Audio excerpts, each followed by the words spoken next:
Você matou um mosquito? Uhum, porque não pode. Não, pô. Mosquito é inserido na natureza também. Meu Deus, essa mulher é um monstro. Sejam muito bem-vindos ao Chega Mais com Ingrid Campos. Aqui é um espaço de trocas, de conversas e de vivências reais. Se você tem uma história e se você gosta desse tipo de bate-papo, fica aqui com a gente, vem!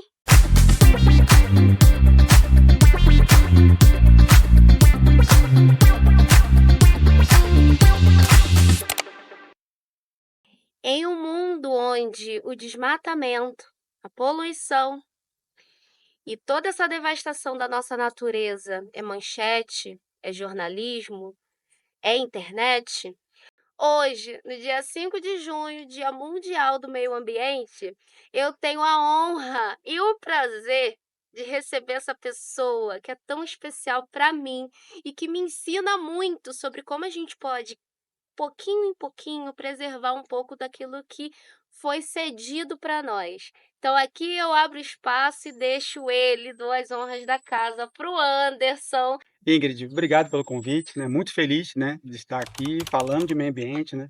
Desse tema tão importante aí, que devia ser pauta aí de todos os assuntos ligados a futuro, né? Futuro de Verdade. planeta, ainda mais nesse tempo aí de aquecimento global, né? A questão do clima. Verdade. Mas a minha história, ela começa lá atrás, mais ou menos esse meu envolvimento, digamos assim, né, com o meio ambiente, lá em 98, quando eu folheava uma revista e vi um alpinista brasileiro, né, escalando o topo do mundo, né?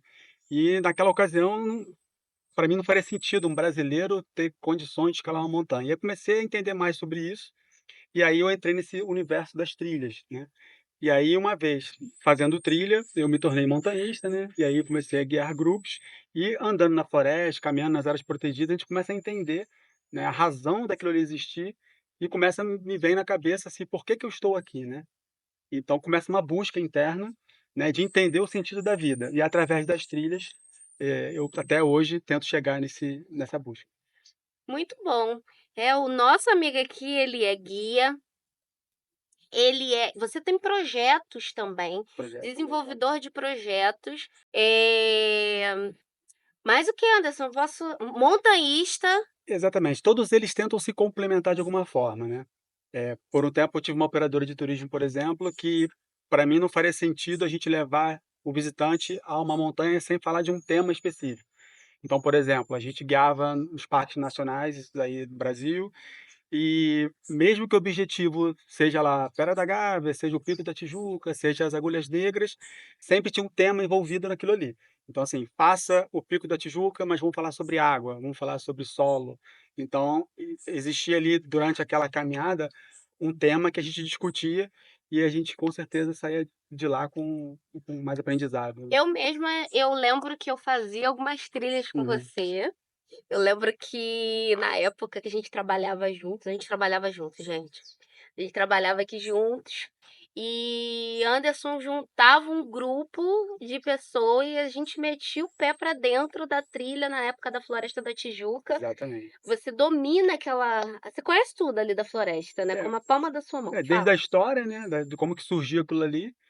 E até hoje, né, as pessoas me ligam, né, querendo saber como é que faz para chegar em tal lugar. Já consegui ajudar a gente perdida por telefone, né, isso foi Que bem uma história bem legal! curiosa, Que assim. legal, porque geralmente as pessoas o quê? Penso quando tá perdida, geralmente é bombeiro, né. Não, E aí agora foi gente, se estiverem perdidos por aí, ó, liguem para o Anderson. sempre fiquei inquieto com essa coisa que as pessoas precisam sair dali incomodadas, as pessoas precisam sair dali sabendo que aquilo ali precisa de alguma forma ser protegida. E por aí vai, a gente começa a mergulhar em projetos de turismo de natureza, outros mais focados em conservação, mas todos com um único propósito, né? Que as pessoas entendam que floresta é prioridade, que meio ambiente é prioridade, e que o dia do meio ambiente não é só o dia 5, né? Precisa ser todos os dias. Exatamente, eu tenho essa conscientização. Hoje na onde eu trabalho, né, eh, a gente tem também um projeto e um grupo de trabalho que desenvolve um pouco sobre a sustentabilidade dentro da empresa. Então, claro que essa conscientização de hoje que a gente está fazendo, do dia 5, de lembrar, de fazer essa memória, é importante não só para hoje, mas para toda a nossa vida, né? Em gestos pequenos, em coisas pequenas que a gente pode, assim, cuidar.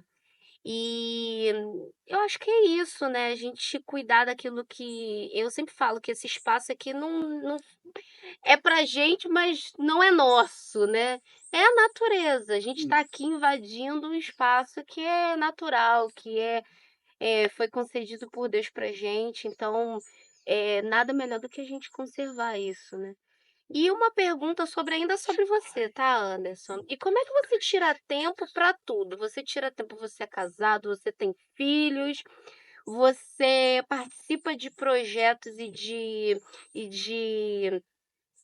como é que fala, né, ONG não, tem de ONG, tem tem projetos, ONGs tem, também, tem projetos ONGs, voluntários. projetos voluntários. Como é que você tira esse tempo para associar tudo isso? Fala um pouquinho. Primeiro, falando de família, né, eu sou casado, tenho um filho de 14 anos, e com Sim. todo esse movimento, assim, ligado à área ambiental, eu fui escalador, né, hoje eu parei um pouco de escalar, mas essa coisa da rocha, da montanha, sempre me trouxe muita aproximação, como eu falei no início.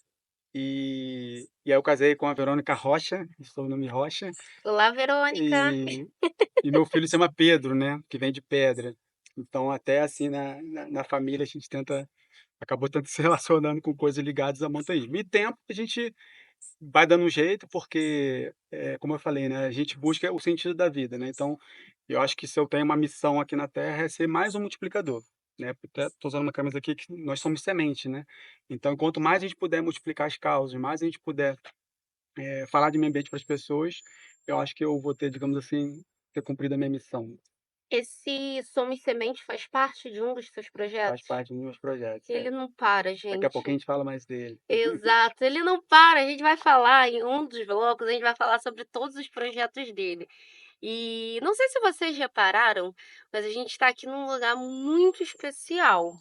Eu ainda não vou dizer o nome, porque eu vou deixar para o finalzinho, mas vocês notaram que a gente está aqui no meio da natureza, né, porque não tinha como a gente fazer e falar desse tema sem estar no meio, sem estar introduzido nessa esfera que é a natureza.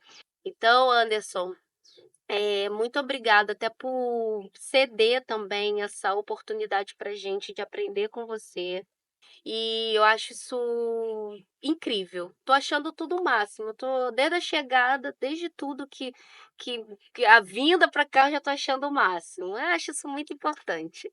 E aí, Anderson, falando sobre um pouquinho sobre aquele panorama que nós temos, sobre esse cenário, sobre tudo que está acontecendo hoje, eu queria que você transmitisse a sua opinião, né? O seu ponto de vista como ambientalista, como um comunicador dessa trilha de cuidado com o meio ambiente. Eu queria que você trouxesse um pouquinho sobre todo esse cenário. Hoje está sendo falado sobre a pele, que foi notícias recentes, né, sobre Pensamento, né. o licenciamento, a mudança do licenciamento que está ocorrendo aí, que está em movimento. Eu queria que você trouxesse isso agora para a gente poder debater um pouquinho. Fala aí, agora eu vou deixar espaço para tu. Legal. Não dá para falar da PEC do licenciamento, né, sem falar de uma história, né, da educação ambiental, falar do meio ambiente como um todo do que vem do passado, né.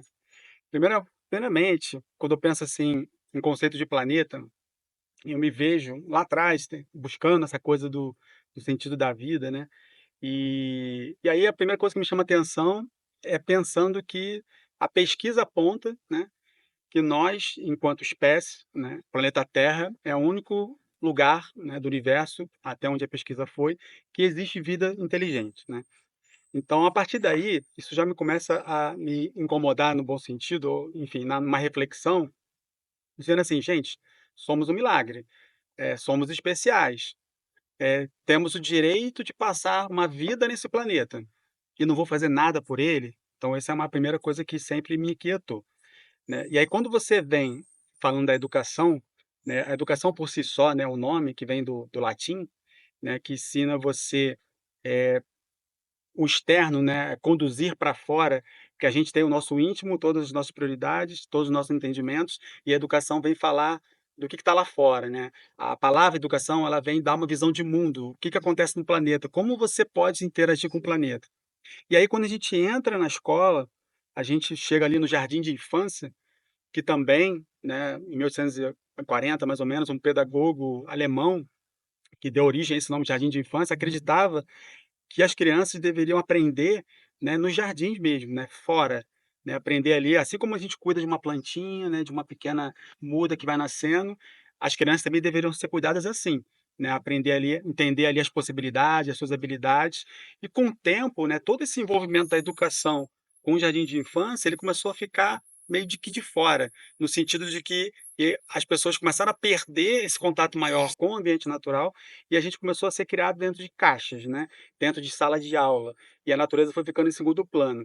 E eu acredito muito nisso, né, então ao longo do tempo, a natureza começa a ser só consumo, consumo, consumo, e deixa de ser uma prioridade.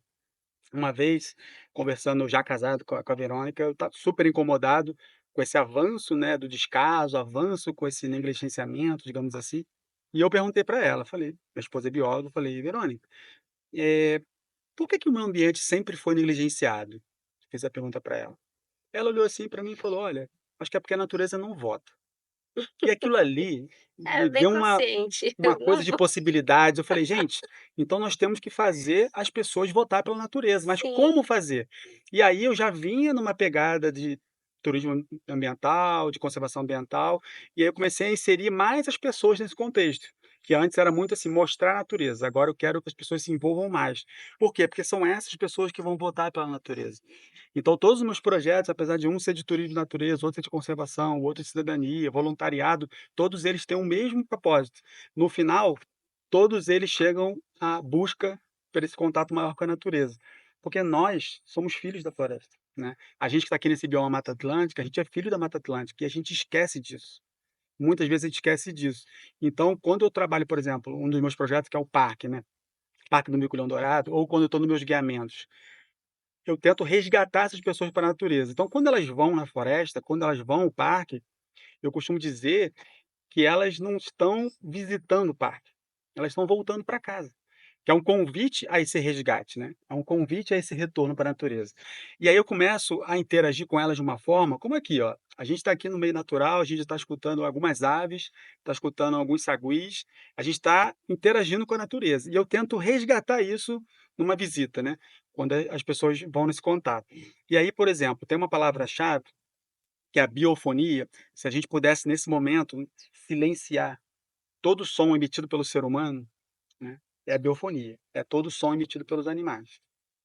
Se a gente pudesse também silenciar todo o som do ser humano e só escutar o barulho dos rios, do trovão, do vento, é a geofonia. Esses 2 termos, nós enquanto espécie, seres humanos, nós precisamos sentir isso. Então quando a gente vai numa praia e se sente bem, não é porque a gente gosta da água e toma sol apenas. Quando a gente entra numa floresta e se sente bem, não é porque a gente está debaixo só de árvore, é porque a nossa espécie também é parte. se A gente preci conecta, né, com exatamente, é um esse meio resgate. é um resgate, né, da nossa alma com a natureza. Exatamente. Mas não te interrompi não, eu tô aqui Não, é aprendendo, isso. porque é incrível como você prende a nossa atenção, e não só a mim, mas acho que todos que estão aqui por trás também, que Uhum. estão aqui participando desse canal, a gente está aprendendo com você tudo o que a gente pode fazer um pouquinho e como algumas coisas têm a ligação, né. Como, por exemplo, essa parte do que você falou, como é que é gostoso a gente chegar numa praia e a gente sentir aquele: "Ah, eu tô calma, calma, calma". Uhum. Isso, na verdade, tem uma explicação por detrás daquilo, né. A ciência, a natureza, ela explica tudo isso, né, isso é muito legal. Somos parte e precisamos entender que somos parte. Então, quando a gente recebe um grupo, independente do projeto, chega numa floresta, eu às vezes quando é criança, por exemplo, eu faço aquele silêncio. Olha, vocês estão ouvindo?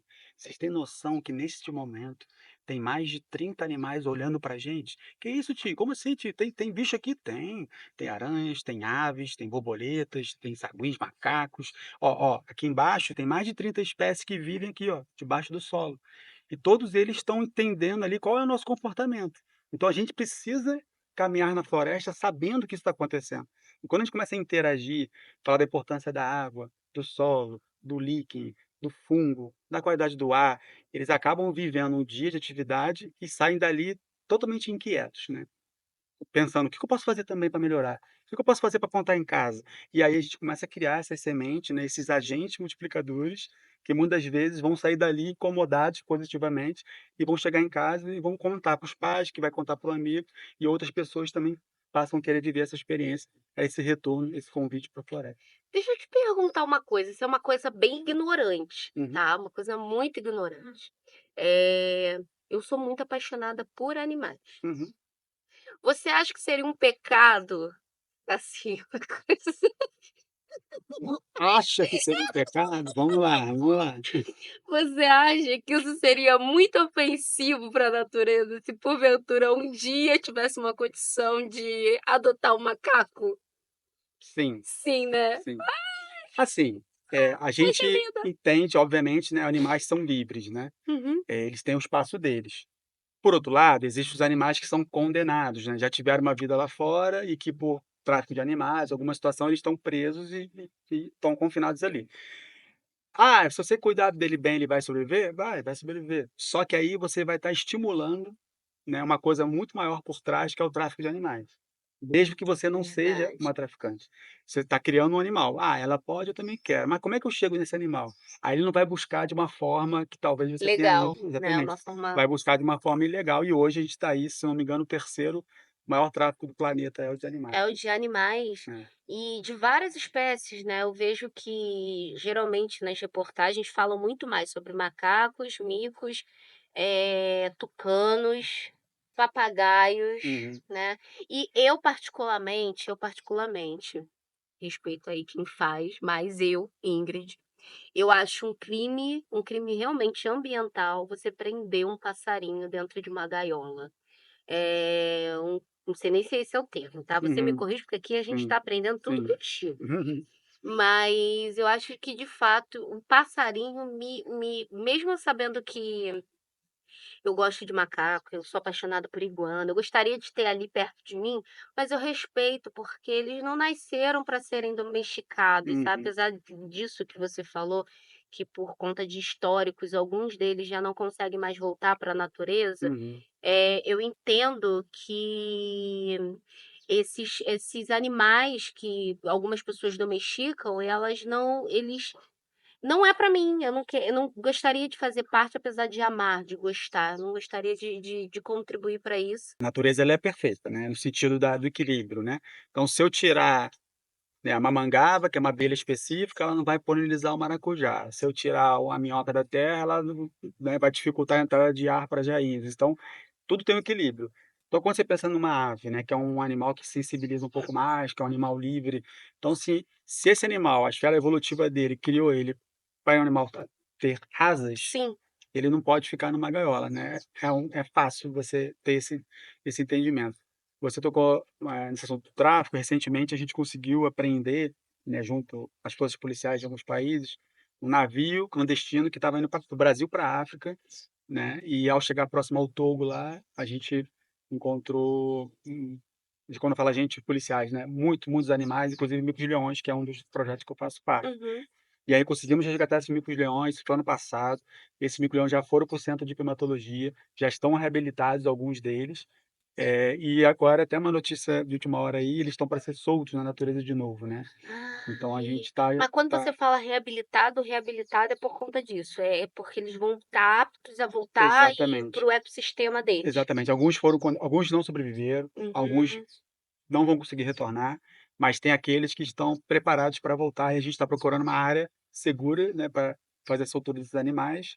A gente não pode dizer qual é o local, Ainda o mas local, mas esse mês de junho agora, inclusive em função da data tão importante aí do meio ambiente, a gente vai estar fazendo essa soltura, já estamos conversando com o pessoal do IBAMA, do CNV, e em breve vai ter essa notícia boa aí pra gente, a gente está precisando de e notícia e boa. a gente vai acompanhar isso na sua página? Na minha página, a gente vai estar Então, colocando ó, nas eu redes vou sociais, vai sair nos acompanhar na jornais com sua certeza, página. e a gente marca vocês lá também. Mas eu queria também falar com você, e você já deu essa introdução, e aí eu queria que você ficasse bem à vontade para falar sobre essa nova lei aí que está no Senado, que já foi para a Câmara para ser votado. O que que muda? O que que isso pode impactar? Por que que a gente tem que se preocupar com isso? Por que que a gente tem que dar essa voz, esse grito de guerra para conscientizar algumas pessoas? que não é só uma votação simples, mas o que que isso impacta pra gente. Eu queria que você falasse um pouquinho sobre isso. Então, essa PL do licenciamento ambiental, ela vem para potencializar, para agravar, né, tudo o mais do mais horroroso que tem na natureza, ela chega nesse sentido, e desse é um sentido pesado mesmo da palavra. Porque hoje a gente tem as leis ambientais, hoje a gente tem um licenciamento, e mesmo com licenciamento a gente vê coisas bem, assim, horrorosas, assim, acontecendo. Como isso foi autorizado? Como conseguiram construir isso aqui nesse território? Então, mesmo com as leis, a gente já sofre bastante. Agora você criar um projeto no tempo que nós estamos vivendo, criar uma lei, e abrir essa brecha, né, do licenciamento. Nesse tempo de clima, COP30 batendo na porta, a natureza, né, mostrando para a gente tudo o que está acontecendo. É uma PEC que vai fazer com que os órgãos ambientais eles não conversem mais, que uma pessoa por si só tem o interesse próprio, se autodeclaratório lá, dizer: "Não, aqui eu posso construir porque está tranquilo", né, grosseiramente falando, que é isso que vai acontecer. O município não vai mais conversar com o estado, que não vai mais conversar com o governo federal. Então, assim, é uma brecha que a gente está abrindo. O CONAMA não entra na história. Eh, a Constituição não foi a Constituição Federal não foi nem vista. Então, assim, são várias coisas, por isso que o pessoal está chamando dos horrores, né, ciclo dos Uhum, horrores, que vai acontecer se isso for aprovado. E está seguindo para uhum, essa uhum, aprovação, né, passou pelo uhum. Senado, está voltando para a Câmara, e é algo que vai realmente, talvez, acelerar uma destruição, no meio ambiente. Por isso esse desafio que a gente tem de resgatar essas pessoas que têm que votar pela natureza, fazer campanhas, pegar pessoas que têm influência, pegar pessoas que têm uma grande visibilidade e convencer que é uma coisa boa, gente. Então, assim, é muito triste você ver tudo isso acontecendo. A gente tem um termo que está começando a usar muito mais, que é o analfabetismo ambiental. Só que a Hum, gente não sabe se esse termo realmente as pessoas são analfabetas ambientais ou se os interesses são e o outros. egoísmo do É. ser humano, porque ele entende que: "Ah, isso é a médio a longo prazo, então eu não vou estar mais aqui, eu vou construir isso daqui porque eu não vou ser afetado". Então esse egoísmo da nossa espécie também incomoda nesse ponto. Então, assim, é algo que se passar, a gente está com um problema mais sério ainda. E você acha que isso pode ser talvez um retrocesso? Talvez isso está aterrorizando os ambientalistas, especialistas, né, do meio ambiente, talvez a área, né, mas a sua esposa é bióloga. Você acha que isso está sendo um retrocesso ambiental? Você acha que isso está, no lugar da gente estar andando para frente, a gente está retrocedendo? Acho que eu ainda boto uma palavra na frente, um super retrocesso. Nossa! Porque,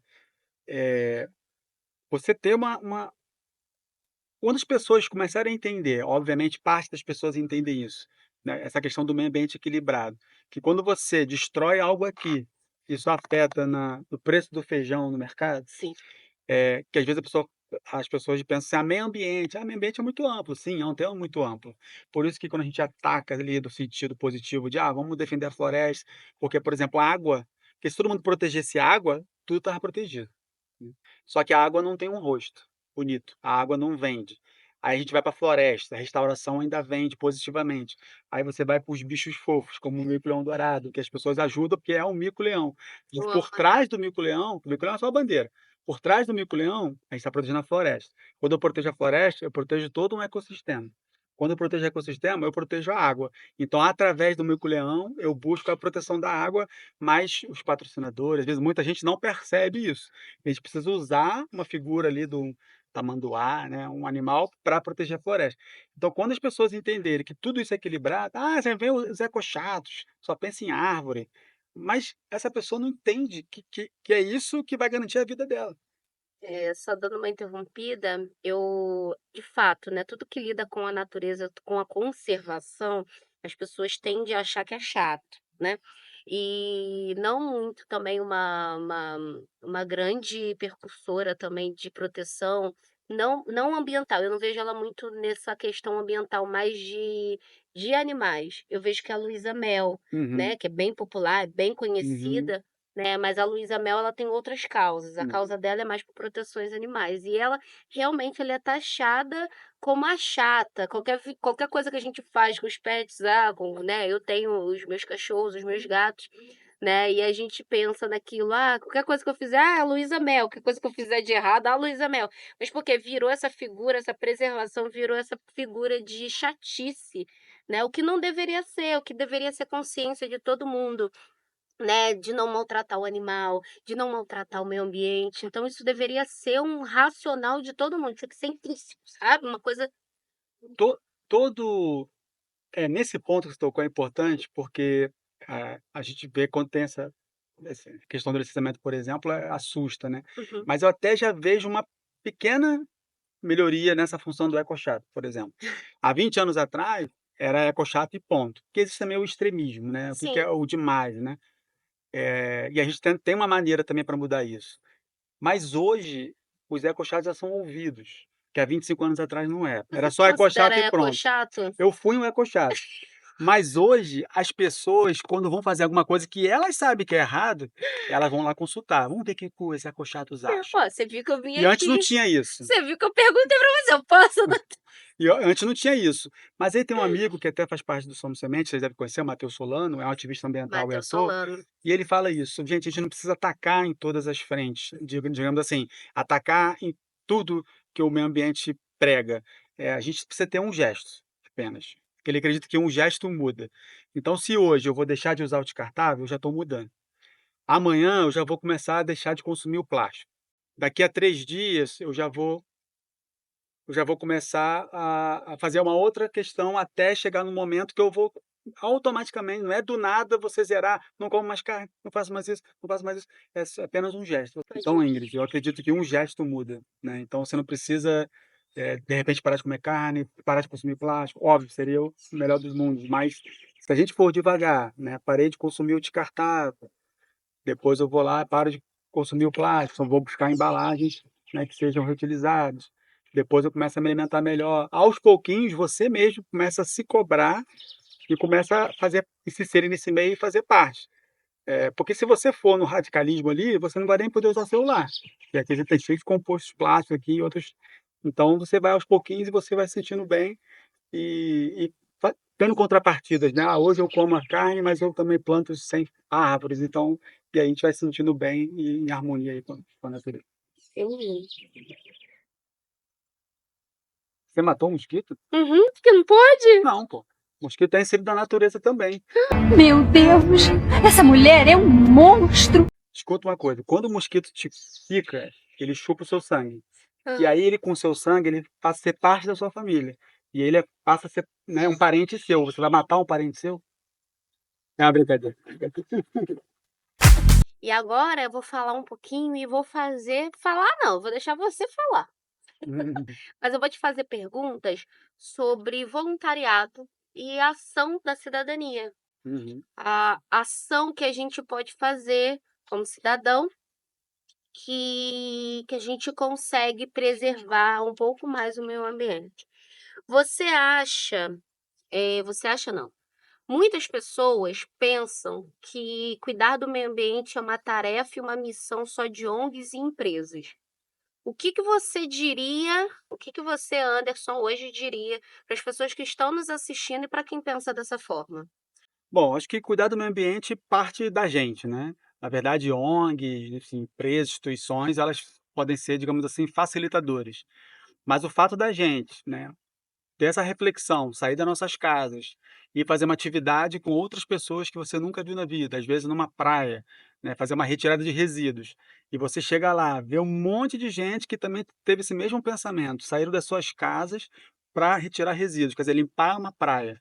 A gente sabe hoje aí da condição dos nossos oceanos, né, completamente poluídos, e você só de você estar fazendo essa ação, você já está exercendo uma cidadania, né, você já está ali, né, criando relações com pessoas que você nunca viu, que têm o mesmo propósito. Então isso, eu já acho muito bonito, né, as pessoas saírem das suas residências e encontrar um grupo, e a partir dali elas vão conhecer outras pessoas que fazem outras ações, e por aí vai. Você acha que aquelas coletas seletivas que a gente faz, mesmo que simples dentro de casa, separar o lixo orgânico do lixo reciclável, você acha que isso também já contribui? Isso é um pouquinho do que a gente pode fazer? Bastante, porque a educação ela começa dentro de casa, né, então quando você vê que dentro da sua residência, né, os seus familiares já estão ali, filhos, mãe, pai, enfim, já estão vendo que você faz uma coleta seletiva. Importante importante também você saber o destino desse lixo, que às vezes sai da sua casa certinho, mas no próprio condomínio, na própria casa que você mora, volta tudo no mesmo lugar. Então é importante você saber o destino disso, mas isso já ajuda bastante, porque você já começa a conscientizar pessoas, sensibilizar pessoas, entender o porquê dessa separação, Sim. né, e por aí vai. Eu tenho algumas práticas, eu, Ingrid, tenho algumas práticas que são básicas, né, de Hum. sociedade, de convivência, que é não jogar um lixo para fora de uma janela de um carro. Uhum, Se eu tô na rua, eu guardo meu lixo e eu carrego aquele lixo até onde eu encontrar uma lixeira. uhum, Se eu não encontrar, já aconteceu de levar, às vezes, saindo do centro da cidade, pegar o ônibus e só me dar conta de que o lixo estava dentro da minha mochila em casa. Isso uhum, tudo por uma preocupação de não jogar o lixo na rua. Eh, Consumir menos sacolas, uhum. consumir menos plásticos, né, e tentar minimizar esses impactos com plástico, usar mais vidros. Isso também é uma forma de leiga, assim, meio mesmo que inconsciente, de amenizar todos esses impactos. Diretamente, né, o impacto é direto, um impacto positivo. Você falar disso também é um impacto positivo e outras pessoas começarem a ter esse comportamento também é um impacto positivo. Vou dar 2 exemplos aqui que assim, teve uma virada de chave em algumas questões. Eu fui voluntário, comecei a fazer voluntariado pelo ICMBio, que é o órgão gestor dos parques, maioria dos parques nacionais brasileiros, lá no Rio. E lá o voluntariado era muito forte, né, a gente ia coletar semente, a gente fazia restauração florestal, sempre acompanhado de alguns técnicos, né, mas com o tempo, a questão do voluntariado, o próprio órgão gestor começa a ver você como uma referência, apesar de você ser um voluntário. E aí chega um momento que você já não precisa mais consultar ninguém, você já sabe o que fazer, e você já ganha ali uma, digamos assim, uma gestão compartilhada. Nesse momento, eu saio dali, sou convidado para representar o Rio no voluntariado do ICMBio. Quando eu chego em Brasília, eu sou representante do Rio, tem um representante do Pará, o outro lá de não Legal, sei, enfim, de vários estados, que e legal. você vê que tem uma representação no Brasil inteiro. E aí você começa a trocar e, gente, então o voluntariado começa a ganhar força. Porque, por exemplo, nos Estados Unidos, você colocar que você é voluntário num currículo, você é uma pessoa diferenciada. É No Brasil, verdade, é não. verdade. Então você ter ali, né, que você é um trabalho de projetos voluntários, você dedica um tempo da sua vida para ajudar alguém ou a uma causa que na verdade é para todos. A gente tem esse conhecimento através de filmes, né, quando a Uhum, gente vê filmes, até de filmes, eh, universitários, e esses filmes que abordam, assim, práticas, né, que uhum. estão centralizados em universidades. Aí a pessoa se preocupa muito em voluntariados, e o que sobre o futuro dela, que ela tem que fazer aquilo. A gente não tem essa prática aqui no Rio, né. E Aliás, no Brasil e como um a todo. gente toma umas, a gente digamos assim, as pessoas acusam a gente, não conseguem entender a razão porque você está ali. Eu tenho uma história não muito recente, mas já deve ter uns 8, 9 anos, que eu estava fazendo uma restauração, um plantio, na verdade, na Pedra Bonita, né, uma montanha famosa ali no Rio, no Parque Nacional da Tijuca. E tinham vários voluntários, mais de 50 Posso voluntários. te cortar? Pode. Esse é um momento marcante? Porque essa já era a É, minha segunda assim, pergunta, se esse é, era o momento pode ser marcante. que eu dei tipo um troco, Então assim, num cidadão que apontou o dedo pra gente, assim, pode ser. então vai falar, porque essa já seria a minha segunda pergunta sobre um momento marcante que você teve no seu projeto voluntariado. Eu estava fazendo um trabalho de plantio, né, numa trilha que é muito usada, então existe ali uma questão ambiental, e passou um casal, né, um senhor e uma senhora, e questionou a gente por que que a gente estaria num domingo de sol, por que que a gente estaria num domingo de sol plantando árvore, Por quê? Que né. loucura. E aí eu fiquei ele parou a gente assim: "Gente, vocês não têm o que fazer não? Você está plantando árvore no domingo de sol?" Eu falei: "Não, é porque, vocês são malucos." Ele começou a meio que xingar, nem esperou eu responder e subiu. Subiu a trilha. A gente continuou nossa atividade, conversamos entre a gente: "Ó, tem, né, maluco para tudo, cada um", enfim. Quando a gente chegou no topo da pedra, a gente faz aquela nossa cerimoniazinha também, né, a gente senta para comer e tal.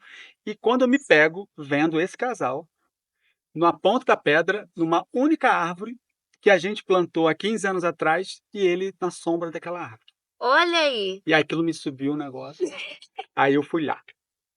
Cheguei lá, sentei ao lado dele no sol. Sentei lá, fiquei olhando a paisagem, e ele na sombrinha, percebendo o quê? Pô, um cume totalmente exposto ao sol e ele na única árvore que tinha ali, e a gente fazendo uma plantio de árvore que ele criticou. Aí eu falei: "Ei, tudo bem?" Aí ele: "Ah, vocês estão aí, né?" Eu falei: "É, chegamos aqui, vamos comer alguma coisa. Tá boa, é a sombrinha?" Aí ele: "Ah, Opa! pô, a única árvore que tem aqui, né?" Eu falei: "Pois é, foi a gente que plantou." Bahia. Então assim, Belo resultado. mas o que que foi legal? Não foi esse tapa, não é orgulho meu desse tapa. Meu Claro. orgulho foi um mês depois ele tá fazendo voluntariado, Ah, que entendeu. Então coisa ele aqui no linda. momento ali que a gente deu um retorno, um mês depois ele estava lá nas ações, não sei hoje, mas ele fez algumas atividades lá, Isso é marcante. entendeu. Isso é bem marcante, isso é bem Bem legal marcante. essa história. E aí agora, eu quero abrir o espaço para você falar dos seus projetos, dos seus dos seus momentos, né, em voluntariado, da sua empresa. Eu quero que você fale, tá de portas abertas agora para você falar sobre os seus projetos. E aí fique à vontade. Tá, vou falar de 3 bem basicamente. Ótimo. O primeiro começa com a trilha Transcarioca lá no Rio, Trilha não sei se Transcarioca. todo Essa mundo eu aqui que está nos ouvindo acompanhei. ouviu falar. Transcarioca é uma trilha de longo curso, né, que ela corta todo o município do Rio de Janeiro, né, ela sai lá de Barra de Guaratiba, passando ali pelas praias selvagens do Rio, sai do Parque Municipal ali, sobe ali a Pedra Branca, né, que é um parque estadual, cruza por um fragmento de floresta, conecta o Parque Nacional da Tijuca, passando por alguns parques, umas unidades municipais ali da Zona Sul, chegando até o Morro de Cara de Cão, Pão de Açúcar ali, né, basicamente o final dela no Morro da Urca. Essa trilha por si só já foi um marco para a gente, porque é uma trilha que começa num parque do âmbito municipal, já passa pelo estado e já chega no federal. Isso já é uma novidade para a gente, por quê? Porque esses parques não conversavam. "Ah, eu sou da Pedra Branca, você é da Tijuca, eu sou do INEA, você é do CMBio". E a trilha por si só, ela coloca esses caras, né, esses gestores para conversar numa mesma sala sobre o mesmo assunto. Então é uma coisa que partiu de baixo para cima, que a gente chama, né, que é um projeto voluntário, e que a gente consegue colocar esses órgãos ambientais para falar da importância daquela trilha e o que que ela traz. E quando eu falo de uma trilha de longo curso, pessoal, não estou falando só de um traçado que é sinalizado.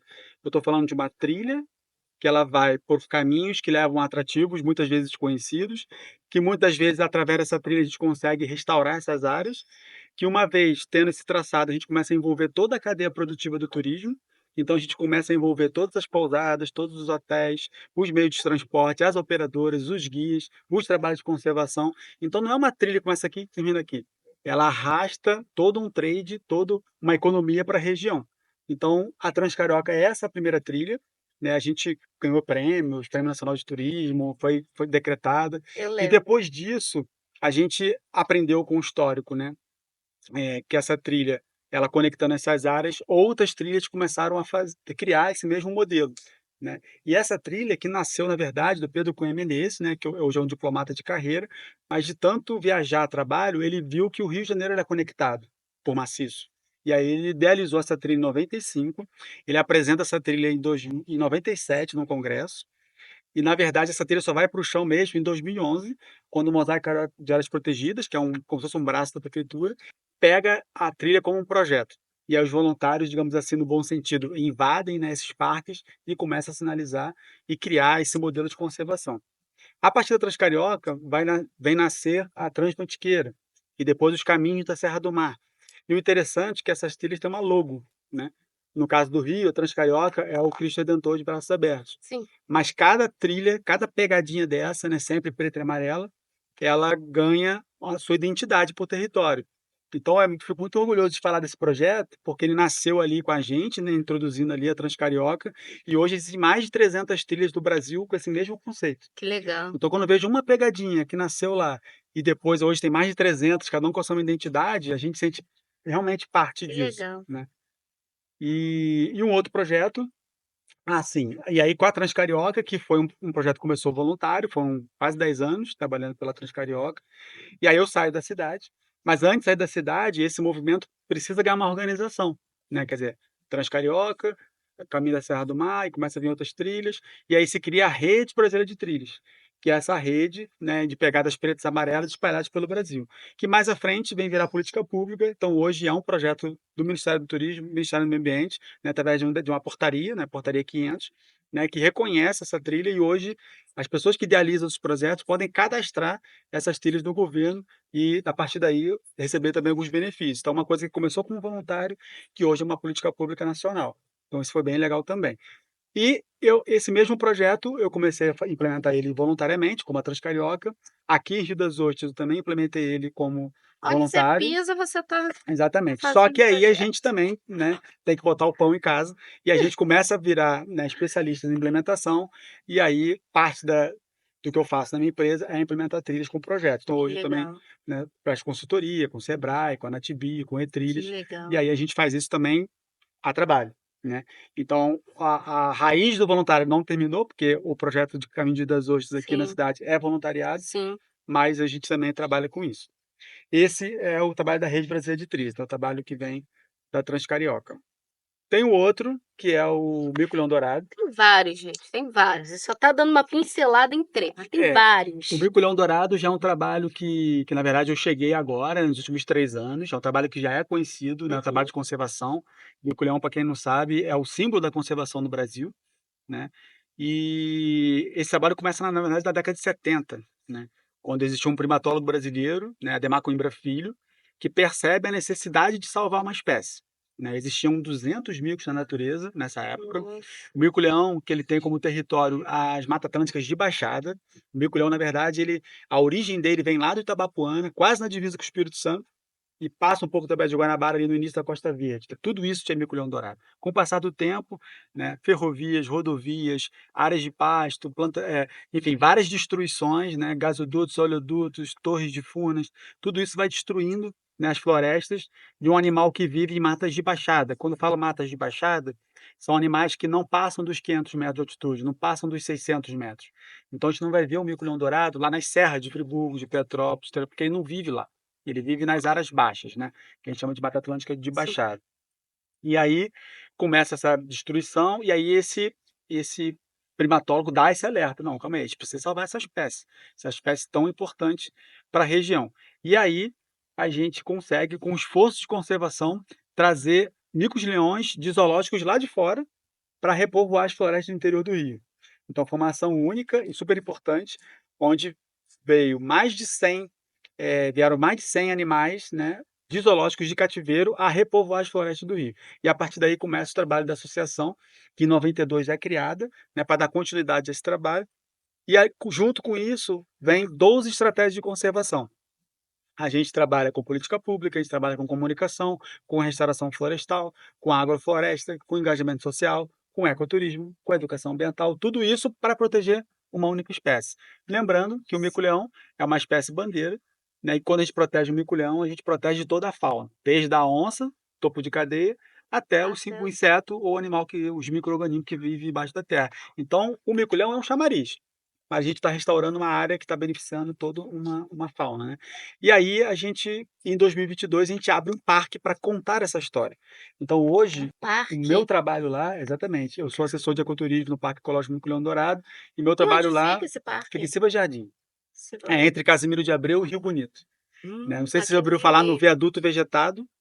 O viaduto vegetado, o primeiro viaduto em rodovias federais desse porte, que foi criado para os animais justamente passar de um ponto para outro.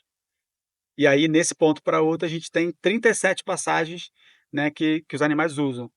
10 passagens de copa a copa em cima da BR-101, 10 passagens de copa a copa, 15 subterrâneas, alguns alargamentos de rios, né, e o viaduto vegetado, fazendo com que esse trecho da BR-101 seja o mais protegido do ponto de vista da biodiversidade. Então, quando a pessoa visita o parque, ela tem a oportunidade de ouvir todas essas histórias. Porque o que a gente vende lá não é ver o mico-leão, né? Se a gente fala, quer ver o mico, vai para o zoológico. Lá você vai conhecer um programa de conservação. Como se faz um programa de conservação. Então lá o visitante tem a oportunidade também de ver o mico, né? Ter esse impacto tem gente que até chora, né? Que não acredita que o Sério? mico ainda existe, acha que aquilo ali tudo é uma mentira. É Chega mesmo. lá, ele fica impactado. E lá a gente tem a oportunidade de contar como a gente faz essas estratégias de conservação. Então a gente leva para ver uma área que foi restaurada, que era pasto, a gente leva para ver o viaduto vegetado do alto, explicar a importância da conectividade de uma passagem para outra, por que existe essa troca genética, como uma família de micos vivem, né, a biologia do mico e por aí vai. E o outro projeto, Terceiro terceiro de projeto muitos, de muitos, que é o Somos Sementes, que é o da camisa aqui, somos sementes. que na verdade a ideia veio da gente criar um documentário com pessoas que já têm uma ligação com o meio ambiente. Só que essas pessoas não poderiam ser qualquer pessoa. né? Na minha cabeça tinham que ser pessoas que já tivessem uma voz, né? Que já tivessem ali inseridas nesse meio, mas que tivessem uma visibilidade onde a gente alcançaria um grupo de pessoas maior, né? Essa coisa da multiplicação. Então, eu, por alguns trabalhos, eu já conhecia algumas pessoas do meio artístico. Então, a gente juntou um grupo que tem o Matheus Solano, tem o Marcos Palmeira, tem a Vanessa Jackman, a Lucélia Santos. Tem uma galera que já, ali dentro do seu espaço, já fazem essa questão da sensibilização ambiental de alguma forma. Então, eu tentei criar um documentário para a gente falar sobre isso. Só que um documentário seria uma coisa do tipo, vamos fazer um filme, esse filme vai ser externalizado, as pessoas vão ver e acabou. E não bastava fazer isso. Só que a gente não conseguiu fazer esse documentário porque a gente não conseguiu casar as agendas. Então o que a gente fez? A gente criou um grupo do WhatsApp e hoje a gente faz ações de meio ambiente onde esses personagens, essas pessoas participam. Né? E aí consegue engajar muitas pessoas. Então às vezes a gente faz plantios na Barra da Tijuca, aí Matheus Solano vai, às vezes faz uma ação em outro lugar e vai um outro artista, porque a gente acaba usando né, a imagem deles Sim, positivamente. claro, Eles claro, sabem disso, porque claro. eles são também Uhum. da causa, e a gente consegue multiplicar essa sensibilização através das pessoas. Né? Muita gente Uhum. acaba Que indo em legal. função deles, mas quando chega lá se apaixona e dão Claro, sequência. claro, que eles Né? usam. Inclusive na próxima atividade vocês estão convidados também, quando a gente for fazer uma próxima Opa! ação e a gente tenta, Opa! quem sabe vocês não vão lá cobrir também um dia de Isso, plantio. Né? isso aí, isso aí. Muito legal, muito legal. Eu não sei se vocês lembram, mas lá no princípio do nosso vídeo, eu falei de um espaço que tem tudo a ver com o que a gente está gravando e falando do meio ambiente. E agora eu quero apresentar para vocês o Cláudio, que é o responsável, fundador de tudo isso aqui que a gente está vivendo, do Taíra Ecopark. E agora eu chamo você, Cláudio, pode vir, Cláudio, que vai palestrar para a gente como isso tudo aqui foi fundado. Bem-vindo, Cláudio. Bem-vindo vocês, obrigado por estarem aqui no Tairacupá. Que bom, Cláudio. Conta um Seja pouquinho bem-vindo. pra gente como é que você fundou tudo isso aqui, como é que nasceu o Taíra Ecopark? Eu tenho muito prazer em contar essa história, que essa história é a história, na verdade, do bairro do Mar do Norte. O bairro do Mar do Norte era uma fazenda que chamava Fazenda da Praia, que hoje, inclusive, é o nome da escolinha. A escola municipal do bairro chama Escolinha Municipal Fazenda da Praia. Legal. E eram 3 fazendas, na verdade. Uma fazenda Margarita, a fazenda do Mar do Norte e a fazenda Balneário das Garças.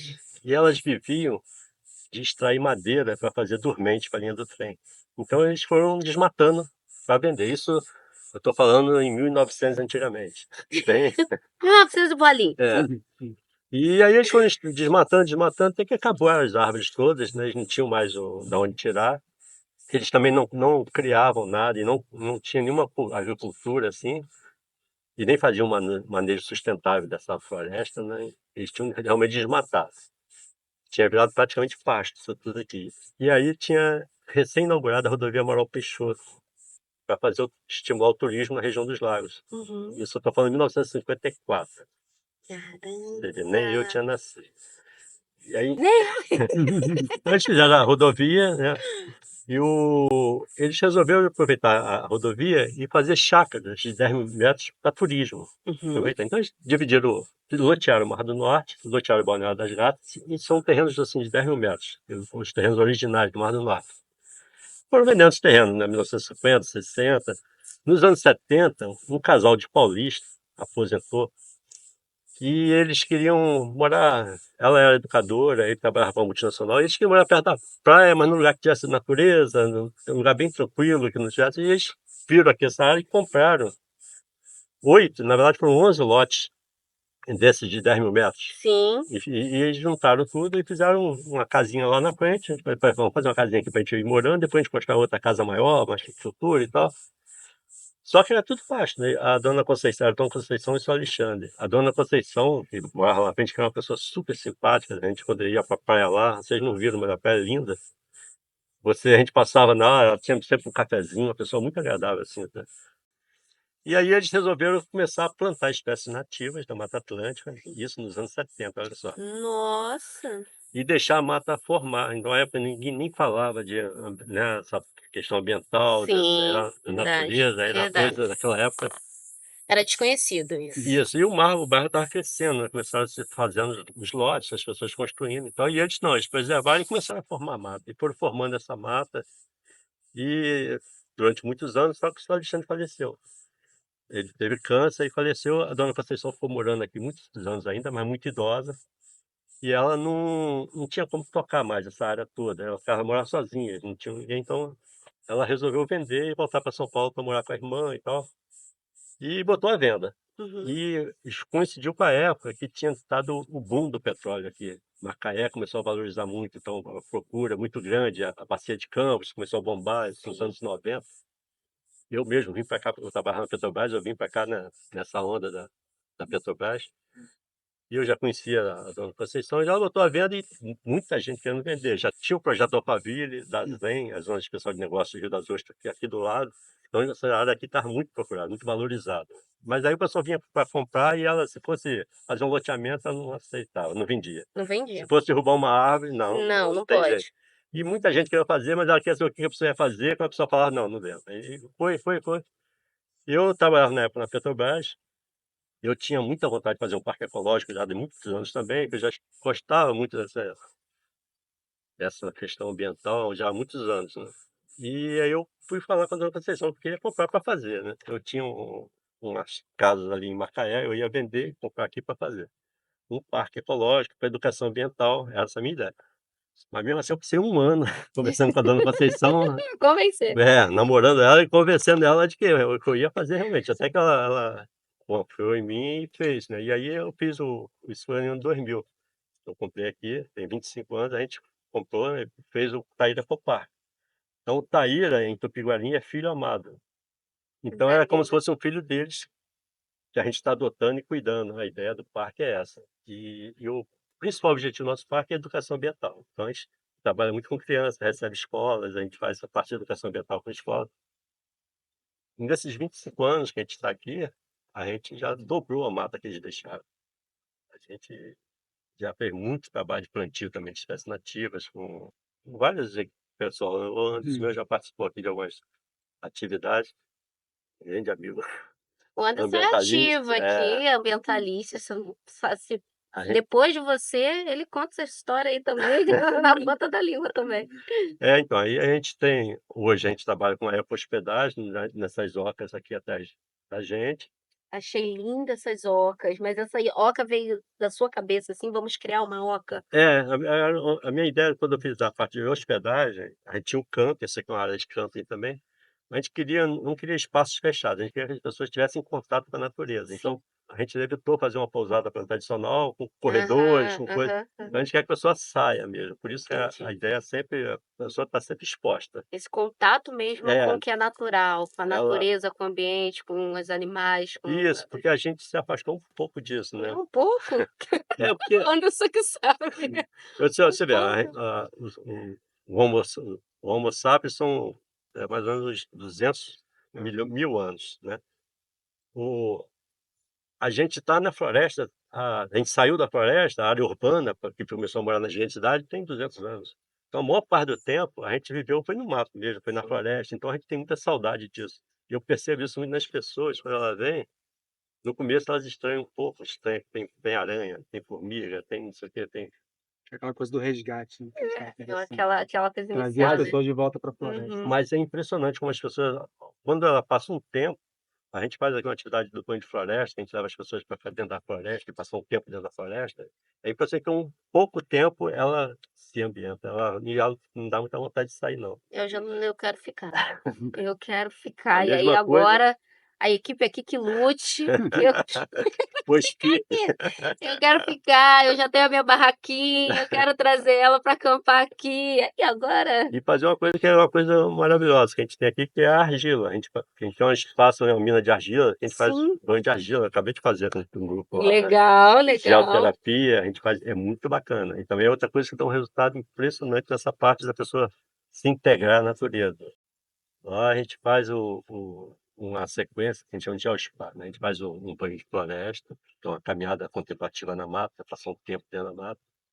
Depois a gente faz o banho na mina de argila mesmo, tem uma ducha de água mineral, a gente faz a ducha de água mineral, aí tem umas banheiras, que a gente faz uns banhos com ervas. Aí faz escaldapés, faz uma máscara facial, faz hidratação corporal, Gente, hidratação facial, tudo com lama. com argila Ah, e lama, ah, olha eu, que lama. lama, Quem é lama? É lama? É lama, argila. lamoterapia, é isso É mesmo. lama? É, Então tá bom, então falei argila certo. e lama é a mesma coisa. Então falei Falou certo. certinho. Tanto faz um ou outro, são sinônimos.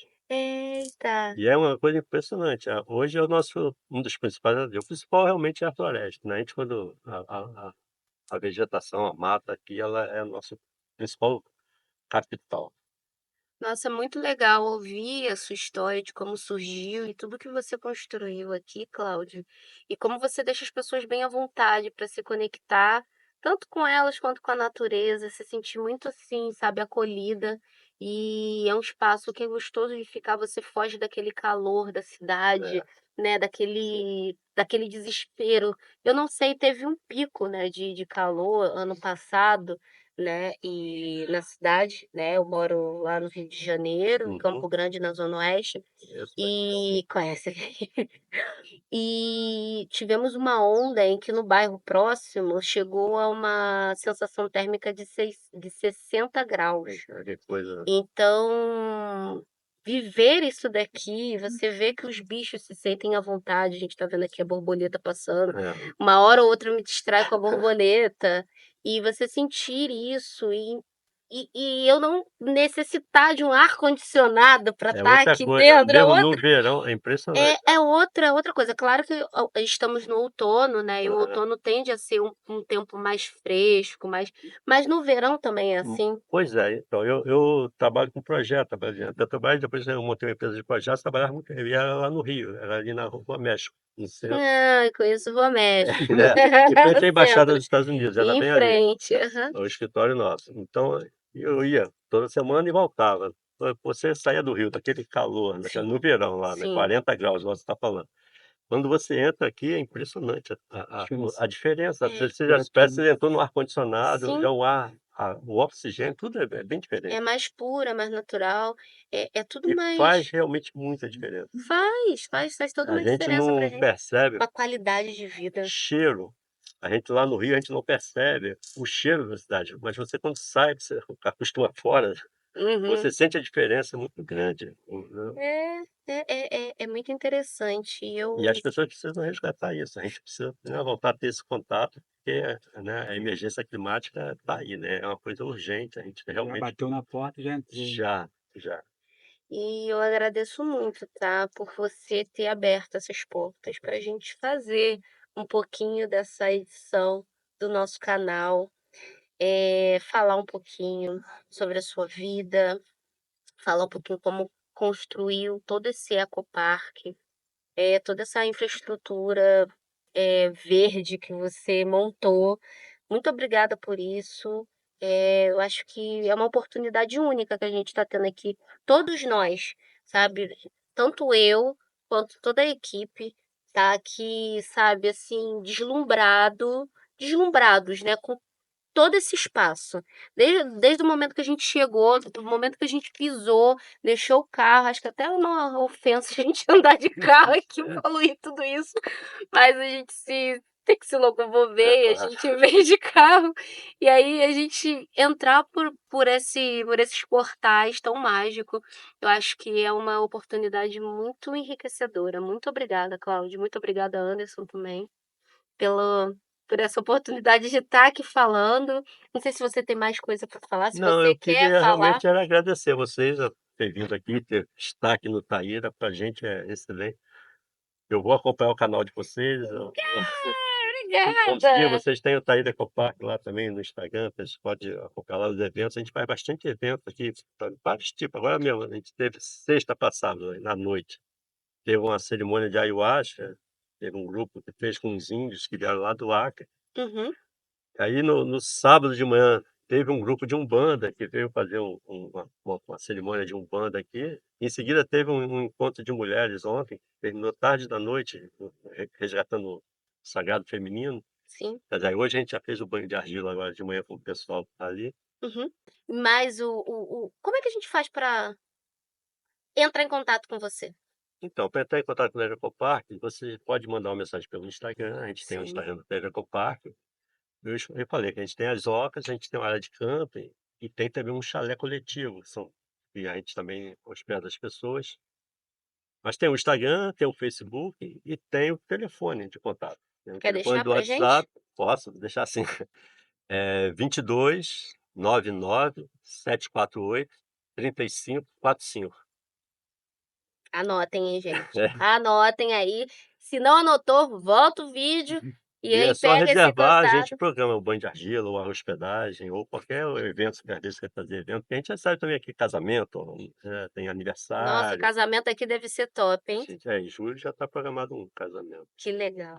Então, gente, é com muito prazer que a gente recebeu aqui vocês hoje. Queria só E aproveitar essa linha do agradecimento do Cláudio. Queria saber se vocês queria entregar um livro para vocês, de um dos nossos projetos, né? Não sou editor do livro, mas um livro conta um pouco da história do nosso trabalho lá, do Núcleo Dourado, então é uma lembrança aí que a gente. Obrigada. Eu vou ler. Uhum. Eu não vou ser daquelas que vai pegar o livro e Depois vai eu vou ligar estocar. para perguntar. Depois você liga, manda mensagem e eu com certeza vou ler. Muito obrigada. Olha, gente, que coisa linda. Muito obrigada, tá, gente, por isso. Obrigada por esse momento. E Anderson e Cláudio, aqui a gente tem uma tradição de sempre pedir para que os convidados deixem uma mensagem. Uma mensagem do futuro, uma mensagem de reflexão, uma mensagem descontraída, uma mensagem qualquer para quem está nos assistindo. Mas dessa vez eu vou fazer diferente. Eu vou fazer um bate e volta com você e vou deixar o Cláudio encerrar esse bloco, ok? Então vamos lá. Uma mania sua que é sustentável. Plantar árvore. Um pecado ecológico. Ainda uso muito plástico. Se fosse uma árvore, qual seria? Jequitibá. Plástico, papel, vidro ou metal? Papel. Se o planeta pudesse te mandar um áudio agora, o que você acha que ele diria? Mude a cabeça dessas pessoas. Cláudia, agora eu deixo com você essa mensagem final para o meu pessoal. A minha mensagem é bem simples. Eu acho que a gente somos parte da natureza e a gente precisa voltar para a natureza. Então, eu ia convidar todos vocês a voltarem a se integrar à natureza, porque é disso que a gente precisa, que vocês precisam, nós precisamos e o planeta precisa também. Muito obrigado. Então, se você acompanhou a gente até aqui, eu vou pedir aquele favor, não vou pedir favor, não. Você gostou? Então você curta, você compartilha. Vamos semear isso como projeto Semente do Anderson. Vamos fazer isso virar uma realidade na nossa vida. Então compartilha, curta, invista nisso. Beijo! Uma revistinha. Quando eu vi um